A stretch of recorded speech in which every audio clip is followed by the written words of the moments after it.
Welcome to BPSC maker. दोस्तों आज है 22 मई 2021 और 22 मई 2021 से बिहार करंट अफेयर्स और साथ ही राष्ट्रीय और अंतर्राष्ट्रीय घटनाओं सहित करंट अफेयर्स के जितने भी प्रश्न बनेंगे वो सभी मैं आपको यहाँ पर इस वीडियो में बताऊंगा। और ये वीडियो आपके लिए बीपीएससी सहित Bihar SSC, Bihar SI, ESI, CDPO, Bihar police और वो अन्य सभी परीक्षाएं जो खासकर के बिहार में आयोजित होती है तो बिहार के सभी कंपेटिटिव एग्जाम के दृष्टिकोण से महत्वपूर्ण है। इस श्रृंखला के तहत जितने वीडियो चैनल पर अपलोड हुए मैं आपको बता दूं, अगर आप यहाँ पे पहली बार विजिट किए हैं तो जनवरी से लेकर के अब तक के करंट अफेयर्स का वीडियो और पीडीएफ यहाँ पर आपको मिल जाएगा। प्लेलिस्ट में जाइए, आप वहां पर आप देखेंगे बिहार करंट अफेयर्स के नाम से एक प्लेलिस्ट बना हुआ है और वहां पर आपको सभी वीडियो एक साथ मिल जाएगा। और रही बात पीडीएफ की, तो जनवरी, फरवरी, मार्च और अप्रैल ये 4 माह के करंट अफेयर्स का पीडीएफ का लिंक इस वीडियो के डिस्क्रिप्शन में दिया गया है। वहां पर आपको एक लिंक मिलेगा, उस लिंक पे क्लिक करके आप इसके पीडीएफ को डाउनलोड कर सकते हैं। चलिए, पिछले वीडियो में मैंने आपसे प्रश्न पूछा था कि हाल ही में किस पूर्व भारतीय क्रिकेटर के द्वारा दिल्ली में ऑक्सीजन कंसंट्रेटर बैंक की शुरुआत की गई है। तो इस प्रश्न का राइट आंसर था वीरेंद्र सहवाग के द्वारा भी हाल ही में दिल्ली में ऑक्सीजन कंसंट्रेटर बैंक की शुरुआत की गई है। तो सभी लोगों ने इस प्रश्न का राइट आंसर किया है। राइट आंसर था ऑप्शन नंबर सी। अब यहाँ पे बात है ऑक्सीजन कंसंट्रेटर की। तो ऑक्सीजन कंसंट्रेटर क्या होता है इसके बारे में ऑलरेडी मैं पिछले वीडियो में आपको बता चुका हूं। आगे बढ़ने से पहले मैं आपको एक सूचना दे दूं कि इस चैनल के माध्यम से एक ई-बुक अभी हाल ही में लॉन्च किया गया है। इस ई-बुक की खास विशेषता यह है कि इसमें विगत 28 वर्षों से बिहार में जितनी परीक्षाएं आयोजित हुई है उन सभी परीक्षाओं के प्रश्नों को शामिल किया गया है और ये हिंदी और अंग्रेजी दोनों भाषाओं में, यानी कि ये बाइलिंगुअल है।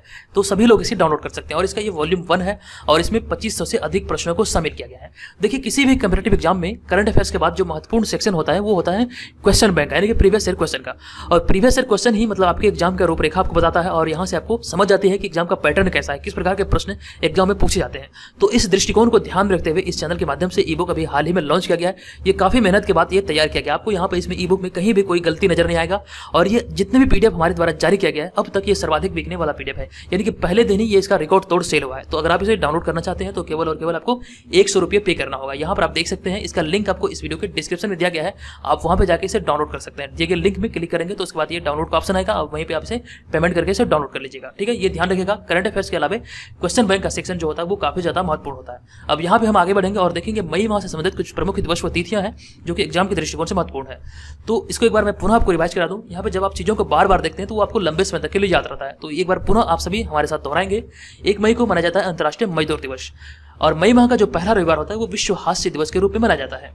और 3 मई को विश्व प्रेस स्वतंत्रता दिवस मनाया जाता है। 4 मई को अंतर्राष्ट्रीय अग्निशमन दिवस, 5 मई को विश्व मिडवाइफ दिवस और विश्व अस्थमा दिवस मनाया जाता है। 7 मई को विश्व एथलेटिक्स दिवस, 8 मई को विश्व रेड क्रॉस दिवस और विश्व प्रवासी पक्षी दिवस। विश्व प्रवासी पक्षी दिवस जो होता है ये मई माह के दूसरे शनिवार को मनाया जाता है, ये ध्यान रखिएगा। और इस वर्ष जो 2021 का जो दूसरा शनिवार है ये 8 मई को पड़ा है, ये ध्यान रखना आपको। और 9 मई को अंतर्राष्ट्रीय मदर्स डे मनाया जाता है। और फिर यहाँ पे आगे है 11 मई को राष्ट्रीय प्रौद्योगिकी दिवस, 12 मई को अंतर्राष्ट्रीय नर्सिंग दिवस, 15 मई को अंतर्राष्ट्रीय परिवार दिवस, 16 मई को अंतर्राष्ट्रीय प्रकाश दिवस, 17 मई को विश्व दूरसंचार दिवस, 18 मई को अंतर्राष्ट्रीय संग्रहालय दिवस, 20 मई को विश्व मधुमक्खी दिवस, 21 मई को आतंकवाद विरोधी दिवस और अंतर्राष्ट्रीय चाय दिवस और आज है 22 मई और आज है अंतर्राष्ट्रीय जैव विविधता दिवस। तो इतनी सारी चीजें यहाँ से आपको याद रखना है। और रही बात यहाँ पर थीम वाला सेक्शन की, तो आप लोग एक नजर इसमें दौड़ाते रहिएगा। ये मैं अगर रोज आपको बताने लगा तो यहाँ पे आपका बहुत ही ज्यादा समय बर्बाद होगा। तो आप चाहें तो इसका स्क्रीनशॉट भी ले लीजिए। आप यहाँ पे चीजों को जब बार बार देखेंगे तो आपको याद रहेगा। अब यहाँ पे बढ़ते हैं अगले प्रश्न की ओर। एक एक करके मैं आपको सभी प्रश्न बताऊंगा और इनसे रिलेटेड जो भी महत्वपूर्ण फैक्ट होगा उन्हें भी डिस्कस करूंगा। तो आपको इस पूरे वीडियो को ध्यानपूर्वक देखना है और वीडियो के अंत में पूछे गए प्रश्न का आंसर कमेंट बॉक्स में कमेंट करके देना है। तो यहाँ पे पहला प्रश्न, हाल ही में महिलाओं की सुरक्षा को देखते हुए बिहार के किस कॉलेज के छात्राओं ने सेफलेट नामक एक ब्रेसलेट तैयार किया है। तो ये तैयार किया गया, ये विमेंस कॉलेज पटना के छात्राओं के द्वारा तैयार किया गया, यानी कि ऑप्शन नंबर ए यहाँ पे इस प्रश्न का राइट आंसर होगा।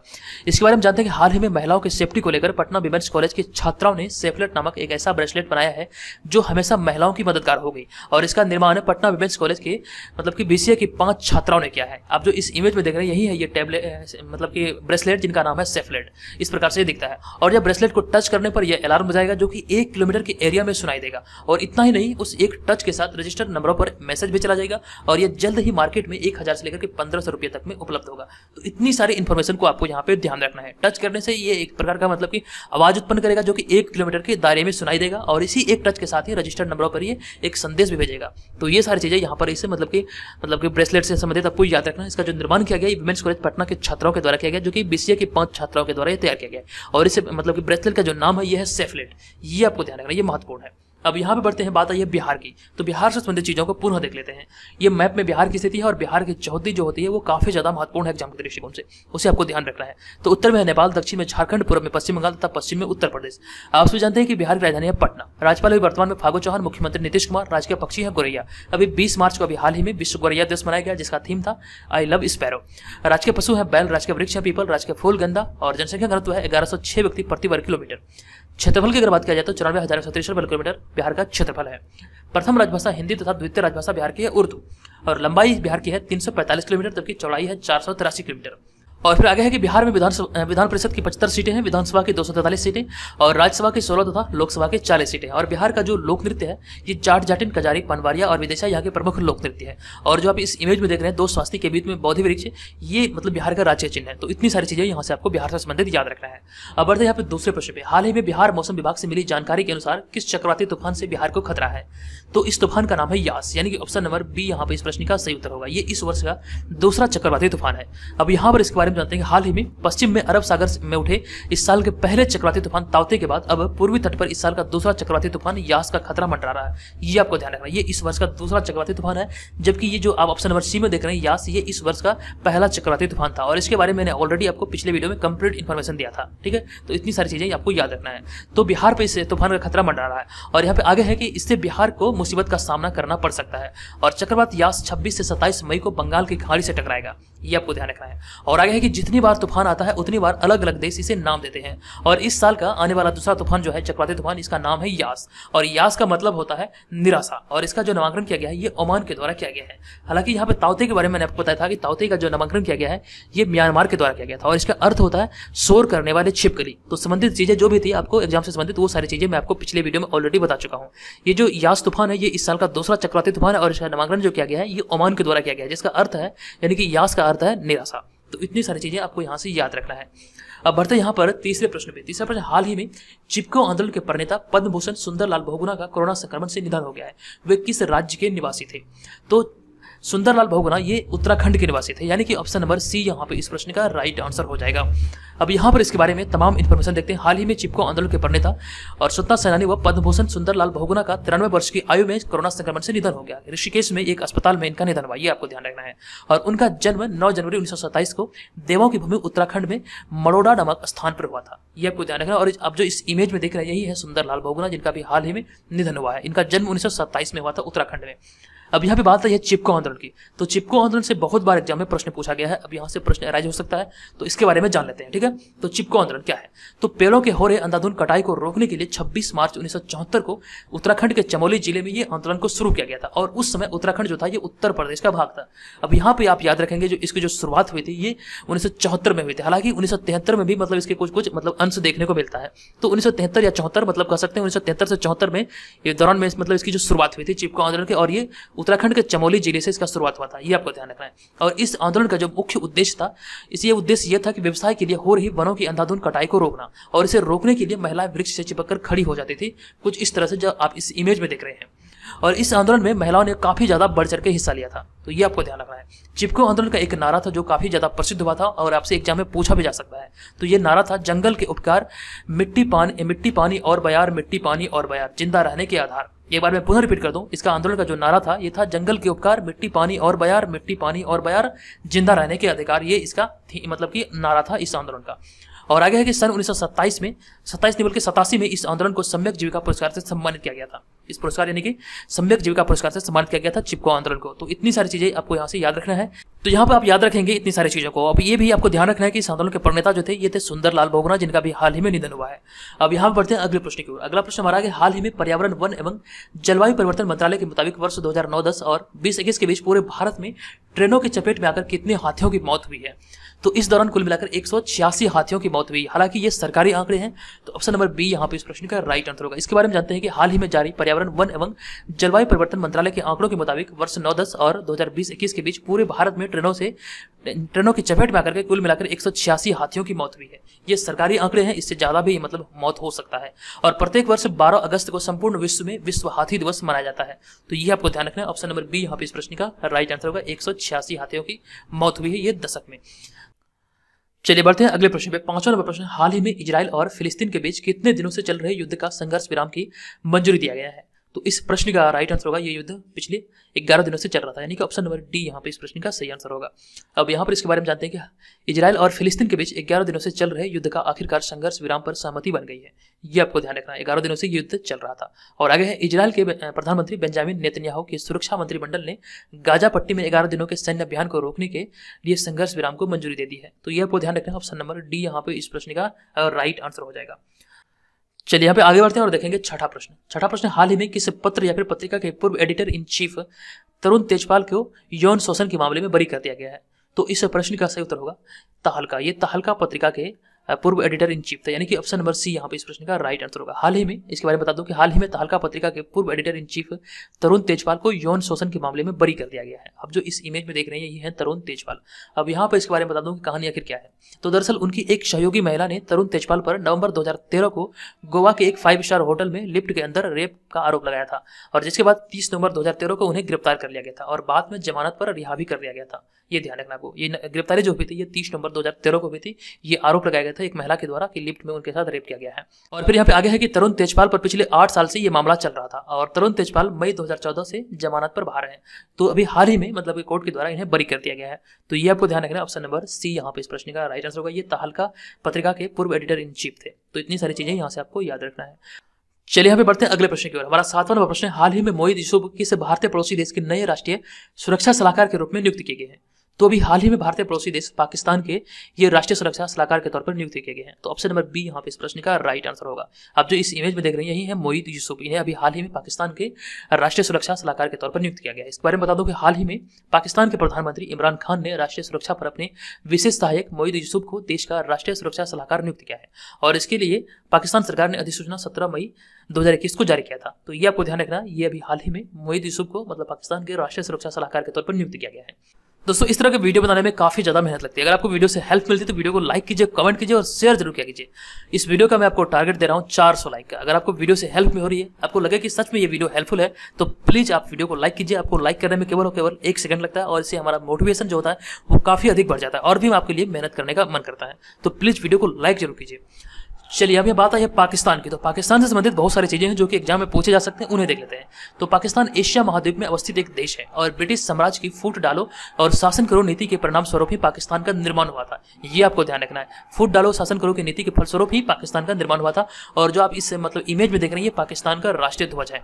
पाकिस्तान की एक अलग देश के रूप में मांग 24 मार्च 1940 को मुस्लिम लीग के लाहौर अधिवेशन में किया गया था। ये आपको ध्यान रखना। और इस अधिवेशन की जो अध्यक्षता किया गया था ये मोहम्मद अली जिन्ना के द्वारा किया गया था। पाकिस्तान का जन्मदाता के रूप में इन्हें जाना जाता है। इन्हीं के द्वारा 24 मार्च 1940 को जो लाहौर अधिवेशन हुआ था वहीं पे मतलब पाकिस्तान को एक अलग देश के रूप में मांग किया गया था। ये ध्यान रखिएगा। और फिर आगे है कि 14 अगस्त 1947 को भारत के विभाजन के बाद पाकिस्तान अस्तित्व में आया था और पाकिस्तान शब्द का जन्मदाता जो माना जाता है ये चौधरी रहमत अली को माना जाता है। पाकिस्तान शब्द का सर्वप्रथम प्रयोग जो किया गया था ये चौधरी रहमत अली और उनके साथियों के द्वारा किया गया था। ये आप यहाँ पे ध्यान रखेगा। और पाकिस्तान से जुड़े कुछ महत्वपूर्ण चीजें और भी हैं, जैसे कि राजधानी इसका इस्लामाबाद है, सबसे बड़ा शहर जो यहाँ के है कराची है, और इसकी स्थापना जो हुआ है पाकिस्तान को ये 14 अगस्त 1947 को हुआ है। और राष्ट्रीय जो चिन्ह है ये है चांद तारा, आप इस इमेज में भी देख सकते हैं। और यहाँ के वर्तमान में प्रधानमंत्री इमरान खान, राष्ट्रपति हैं डॉक्टर आरिफ अलवी।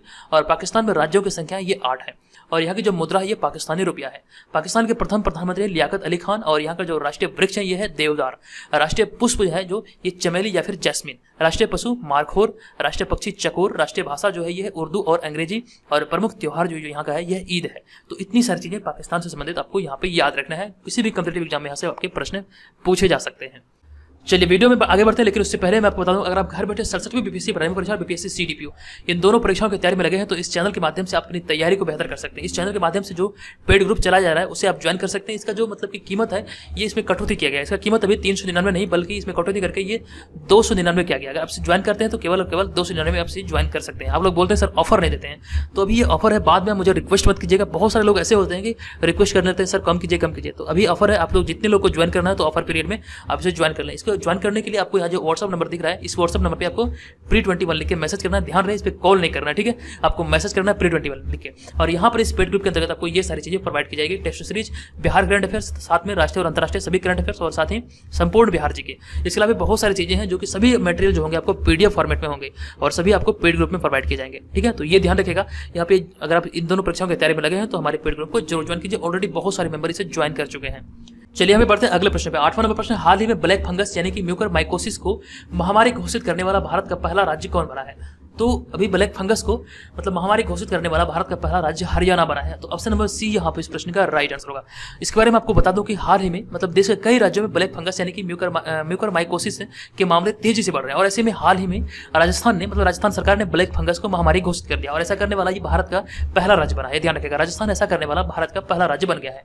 और ब्लैक फंगस अधिकतर उन लोगों को हो सकता है जो डायबिटीज के शिकार है और इसके इलाज के लिए हाल ही में बिहार सरकार ने जॉक पद्धति को अपनाया। इसके बारे में कंप्लीट इन्फॉर्मेशन मैं आपको ऑलरेडी पिछले वीडियो में दे चुका हूं। ठीक है, तो ये सारी चीजों को आपको ध्यान रखना है। अभी हाल ही में राजस्थान ने मतलब कि महामारी से घोषित किया है और बिहार सरकार ने मतलब इसके इलाज के लिए जॉक पद्धति को अपनाया है। तो संबंधित चीजें जो भी होती है उसका आप स्क्रीनशॉट ले लीजिए। आप चाहे तो हमारे टेलीग्राम ग्रुप को ज्वाइन करके ये डेली वाला जो पीडीएफ होता है ये पीपीटी फॉर्मेट में हालांकि होता है, आप इसका प्रिंट आउट नहीं निकाल सकते हैं, ये आप वहाँ पे टेलीग्राम ग्रुप में ज्वाइन करके इसे प्राप्त कर सकते हैं। हालांकि पेड मेंबर को कुछ एक्स्ट्रा पीडीएफ मिलता है जिसके तहत वो मतलब अच्छी क्वालिटी का पीडीएफ होता है, उसमें आप मतलब प्रिंट आउट करके बेहतर तरीके से मतलब वो पढ़ सकते हैं।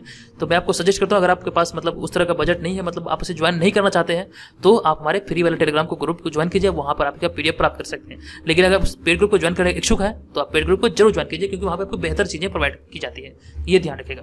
चलिए यहाँ पे बात करते हैं राजस्थान की। बात आई है राजस्थान की, तो राजस्थान का ये मैप में स्थिति है और राजस्थान भारत गणराज्य का एक राज्य है जो कि क्षेत्रफल के आधार पर भारत का सबसे बड़ा राज्य है और इस राज्य की जो अंतर्राष्ट्रीय सीमा है ये पाकिस्तान के साथ लगती है और साथ ही यह देश के अन्य 5 राज्यों से भी अपनी सीमा को साझा करती है। और इसके दक्षिण पश्चिम में गुजरात, दक्षिण पूर्व में मध्य प्रदेश, उत्तर में पंजाब, उत्तर पूर्व में उत्तर प्रदेश तथा हरियाणा है, ये ध्यान रखिएगा।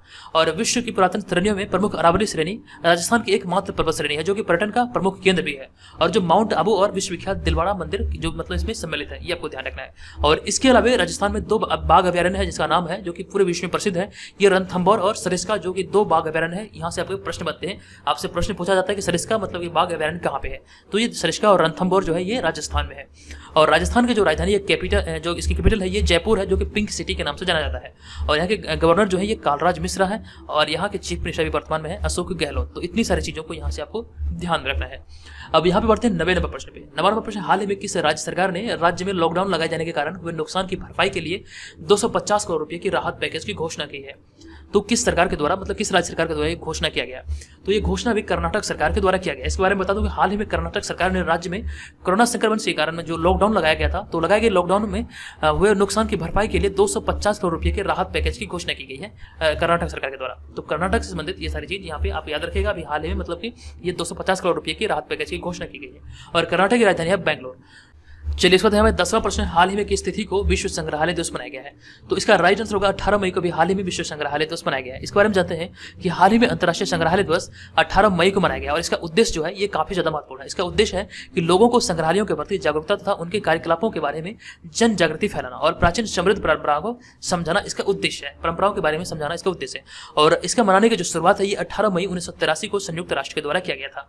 और यहाँ पे महत्वपूर्ण चीज जो होता है किसी भी दिवस का वो थीम होता है। तो इस वर्ष 2021 में इसकी जो थीम है ये संग्रहालयों का भविष्य, पुनरावृत्ति और पुनर्कल्पना इसका भविष्य है। मतलब ये भविष्य नहीं बल्कि इसका थीम है, ये ध्यान रखेगा। ये थीम 2021 का है। तो इतनी सारी चीजें यहाँ से आपको याद रखना है। चलिए बढ़ते हैं आज के इस वीडियो के प्रश्न की ओर। आज के इस वीडियो का प्रश्न है, हाल ही में केंद्र सरकार ने किसानों के लिए डीएपी के 1 बोरी खरीद पर मिलने वाले सब्सिडी में कितने प्रतिशत की वृद्धि की है? इसका आंसर आपको इस वीडियो के कमेंट बॉक्स में कमेंट करके बताना है कि इसका आंसर क्या होगा। अगर आपने कल वाले वीडियो को ध्यानपूर्वक देखा होगा तो इसका आंसर आपको याद होगा। तो इस वीडियो के कमेंट बॉक्स में जाइए, वहाँ पे कमेंट करके आप चाहें तो इसके बारे में डिटेल में भी लिख सकते हैं, ठीक है। और यहाँ पर मैं आपको बता दूँ, अगर आप पेड ग्रुप को ज्वाइन करने के इच्छुक हैं तो इस व्हाट्सअप नंबर पर हमें प्री21 लिख के मैसेज कीजिए। ध्यान रखिएगा, कॉल नहीं करना है, सिर्फ व्हाट्सअप ही करना है, ठीक है। तो यहाँ पे आप डेमो पीडीएफ मंगा के देख सकते हैं। उसके बाद आपको निर्धारित करना है कि ज्वाइन करना है या फिर नहीं। दोस्तों आज की इस वीडियो में इतना ही। ये वीडियो आपको कैसा लगा कृपया कमेंट करके जरूर बताइएगा और चैनल पर अगर आपने पहली बार विजिट किया तो चैनल को सब्सक्राइब कीजिए और जाते जाते मैं आपको बता दूं कि वीडियो को लाइक जरूर कर लीजिए, ठीक है। चलिए मिलेंगे नेक्स्ट वीडियो में, तब तक के लिए जय हिंद।